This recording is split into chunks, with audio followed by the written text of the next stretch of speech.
Newly obtained court documents show what a 64-year-old man accused of kidnapping a girl on a boat may have been planning to do. News 12's crime reporter Krista McNally has these new details.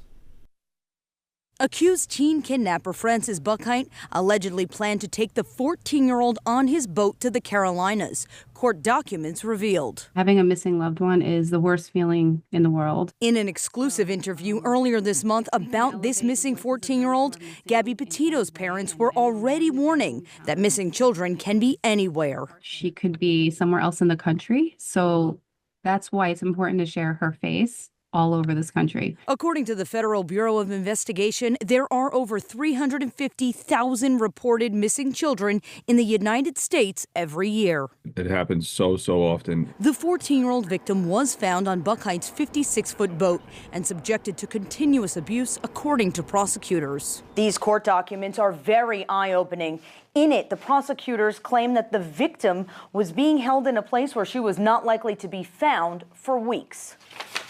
Also in the court paperwork, the defense said, quote, "There is absolutely no evidence in this record that she was held against her will." Retired NYPD Detective David Sarney says the reason the child was missing is what makes it criminal. And it was determined that they left of their own volition, but the actions that they were put under were criminal. Those actions being that the minor victim was allegedly restrained on his boat, according to prosecutors. Call the police. We have to, this is dangerous.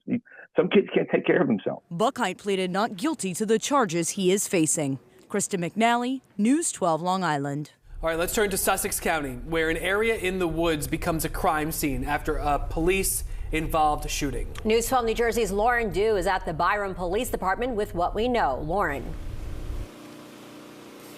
Yeah, we know that the Sussex County Prosecutor's Office, along with New Jersey State Police, are handling this investigation into the shooting. Now, we do know that this shooting did involve officers. Now, at this point, we don't know how many officers were involved. We have reached out. We'll try to get you that information. The New Jersey State PBA posted on X saying that the officers involved were taken to the hospital to be evaluated yesterday afternoon. The mayor going on Facebook saying that all the officers are safe. Here's video believed to be the scene. The call reportedly came in around 3:30 yesterday near a wooded area near Mount Alamuchi Scout Reservation. And I do want to let you know that we did reach out to the Boy Scouts. They then directed us to the Sussex County Prosecutor's Office this morning. We're trying to confirm the specifics as to what exactly happened here. You can see there's caution tape basically stretching from that green pavilion and then extending into the woods there. Follow the woods a little bit farther and there is a red car there and there are guns on top of it and what look to be medical supplies on the ground. It's unclear who they belong to at this point. This is an active investigation. However, the mayor went on Facebook and he says that what he can release is limited because this is an active investigation, but assures the public that there is no threat at this time. There's still no official word on the suspect. We'll continue to gather information out here and we'll let you know. We're in Byram. Lauren Dew, News 12 New Jersey. But there is new information tonight about an online threat that shut down schools in Montclair on Monday. News 12 New Jersey's Naomi Yane tells us students did return to the classroom today. School was back in session today as the investigation into those threats continues. Tonight, Montclair PD confirming those threats made online by 45-year-old teacher Amir Doctry on Sunday were aimed at the Northeast Elementary School's principal, Dr. Joseph Petrino. Students and parents reacting to the incident. It's just really a hard one because, I think he had a vision that seemed to be wonderful. I'm just very sad for everyone. Threats posted to his social media read, quote, "Joe must die. School shooting, Montclair school shooting kills Dr. Joe. Racism, racist Joe is dead. He dies tonight," end quote. That was the post that led officials to close all schools in the district Monday. I kind of lost all empathy for him because if you threaten to kill somebody, that's a whole entire different thing. I'm a bit confused and sad that this is how it turned out. Officials say Daughtry worked for the Montclair School District from September 5th, 2017 to June 30th, 2021, and most recently September 2024. Daughtry's motive is still unclear, but according to this video posted to his YouTube channel, he was vying for the superintendent position, which we're told is open, and there's an active search. I'm going to come back and I'm gonna get superintendent once they make me superintendent. That is how confident I am that I am going to be the new superintendent of Montclair Public Schools. The position of full-time superintendent is open, but I cannot speak to that. According to police, Daughtry was on administrative leave. The school district would not comment on that, but a family we talked to said he began acting erratically recently. In the beginning of it, he was super sweet, he barely snapped. But then at the end, start of January, he started presenting himself like being loud. He was playing music in the hallways where kindergarteners were, and I think maybe some of it was not school appropriate. Daughtry was taken into custody Monday morning in Philadelphia, and he's being charged with terroristic threats. Tonight in Montclair, Naomi Yanni, News 12 New Jersey. High-ranking MS-13 gang member admitted to several brutal murders on the island, including 2 girls from Brentwood. News 12's crime reporter Krista McNally in the courtroom today and spoke with the victims' families. I keep the kid with me every day I got. So this kid has no idea what he's done to me. It has been nearly a decade since George Johnson's son Michael was lured into a wooded area and murdered.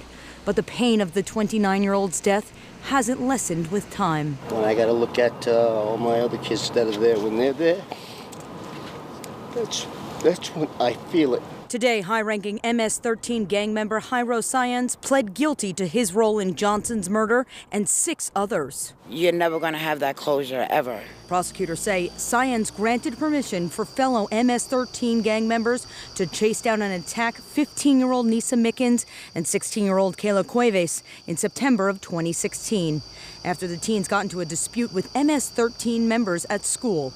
Officials say Sáenz admitted to using baseball bats and machetes to kill many of his victims.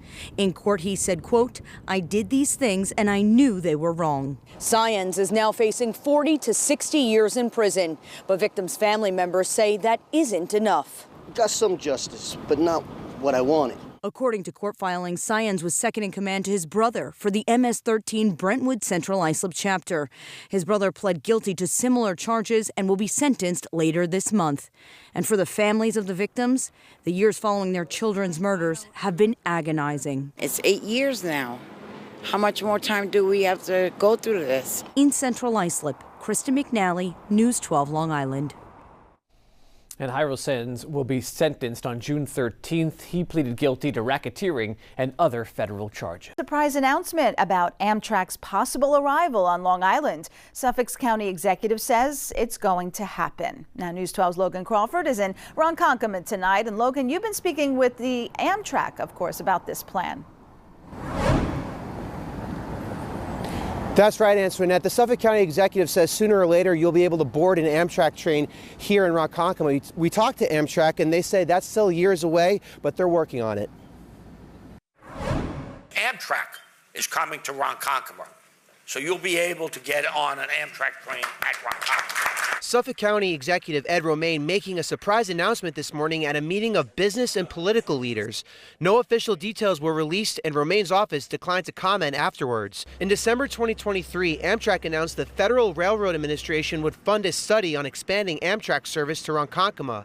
The proposal is to take 3 Northeast Corridor trains and extend them past New York to Ronkonkoma with stops at Jamaica and Hicksville. For destinations like Philadelphia or Baltimore, DC. Nicole Busich with Amtrak says we are still years away, but the trains would run on LIRR tracks. She says Amtrak trains run using the overhead line to power them, but would then switch to diesel fuel once they get to Long Island. We will have to make upgrades at Ronkonkoma, no question. There's probably going to be another platform and track that would be required to accommodate. I think that would be a great idea for somebody that does go to Baltimore on a regular basis. Carolyn Gordon from Shirley likes the idea of not having to transfer at Penn Station, but not everyone agrees. We'll work for enough people to fill, a couple of cars. Sal Napolitano with the Greater Ronkonkoma Civic Association says LIRR trains already bring you to Penn Station where you can transfer to Amtrak. In a half hour, there's 6 trains. Why do you need a separate train? Amtrak says it's unclear how much this project will cost and that the earliest Amtrak trains would come to Ronkonkoma would be 2028. Teenager under arrest tonight, accused of driving high and causing a crash that killed his sister and another woman. News 12's crime reporter Krista McNally spoke with state police about the horrific crash on the Southern State Parkway. Krista. Good evening. That's right. This accident just absolutely tragic. It happened here near exit 30 south off the Southern State Parkway. A car veered off the parkway, hitting a tree, and residents tell me crashes in this area are all too common.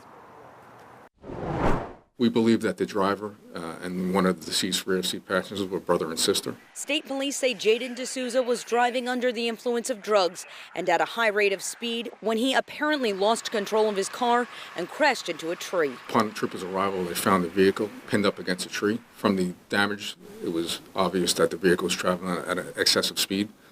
So the troopers came on upon a pretty horrific scene. Car went right into flames as soon as she made impact. People who lived nearby had this surveillance video and heard the impact of the crash just after 11 Sunday night. They say a Good Samaritan ran over to help but kept getting pushed back by the flames. The driver and front passenger have serious injuries. The rear passengers who were killed are 21-year-old Haley D'Souza and 23-year-old Crystal Alba Figueroa, according to police. Oh my God, that's really sad, and I don't know why they do that. I'm always nervous coming home on the Southern State. And I feel bad for the families, but this is a straightaway from 29 to 32, all right? The cops are here all the time. There are several memorials seen along that stretch of the Southern State Parkway, and people who live nearby say there are constantly accidents and people speeding. It's really upsetting, very upsetting. I'm nervous. A hospital bedside arraignment is expected for the driver tomorrow morning. He is being charged with driving while ability impaired by drugs and manslaughter, among other charges. That is the latest from Massapequa. Krista McNally, News 12 Long Island.